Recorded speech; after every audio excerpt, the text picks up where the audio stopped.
Saya yakin 100% kalau Bapak khusyuk dalam ibadah, khusyuk dalam bersaum Ramadan, hidup Bapak pasti akan berubah. Pasti akan berubah. Apa yang berubah? Pertama, karakter Bapak akan berubah. Yang tadinya pemarah menjadi pemaaf. Yang tadinya malas ke masjid, insya Allah rajin ke masjid. Saya di Jakarta ada sebuah forum yang saya bina namanya Katro, Pak. Katro itu kumpulan para preman, namanya aja Katro.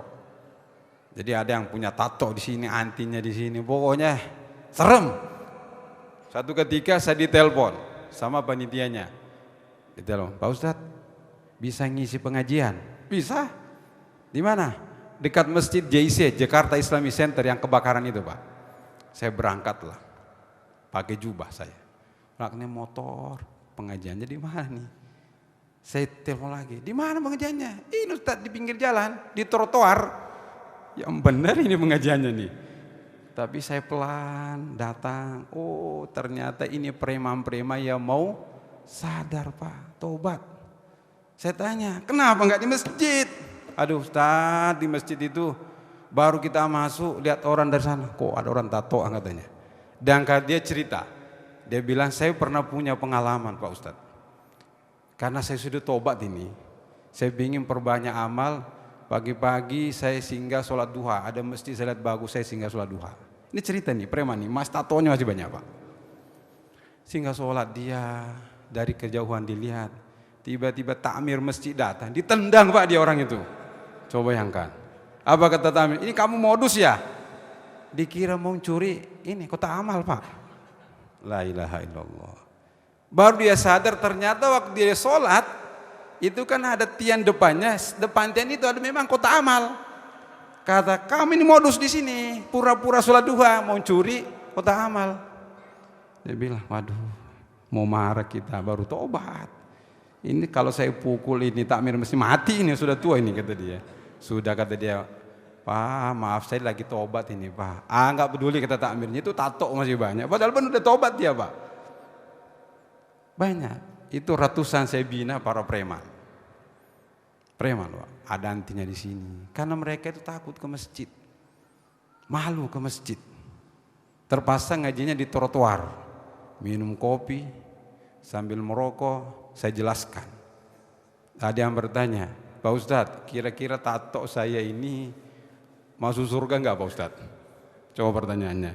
Saya bilang kalau kamu masuk surga ikut, tato juga ikut.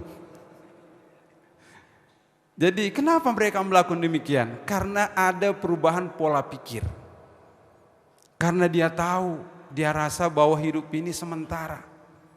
Dia sudah semua dia coba. Mabuk iya. Main perempuan sudah. Semua kejahatan dilakukan. Saya tanya berapa orang kamu bunuh? Enggak tahu lagi Pak Ustadz. Banyak kata dia. Tuh preman. Tapi suatu ketika dia ketemu temannya. Bro kata dia. Kira-kira kita ini hidup selamanya atau akan mati? Itu membuat dia tahu, wah ini kalau kita mati. Tadi ketemu saya, Pak Ustadz kira-kira saya masuk surga? Ya kalau dua kemungkinan saya bilang.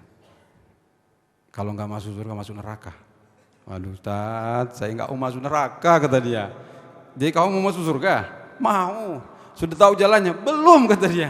Nah, tapi itu niatnya sudah luar biasa. Kalau dia mati pada saat itu, insya Allah dia masuk surga. Kenapa?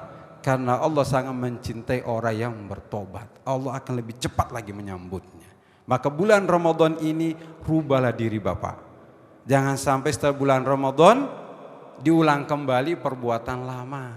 Marah lagi sama istrinya. Istri kurang aja istri saya ini. Dulu waktu bulan puasa sengaja saya tahan. Sebulan pun saya tahan. Sekarang saya balas dendam. Udah, nggak ada bekas puasanya. Maka dari itu kita harus niatkan dalam diri kita, kita biasakan sesuatu yang baik, insya Allah kalau itu menjadi karakter kita, itu kita akan bawa mati nanti insya Allah. Billahi taufiq hidayah. Assalamualaikum warahmatullahi wabarakatuh.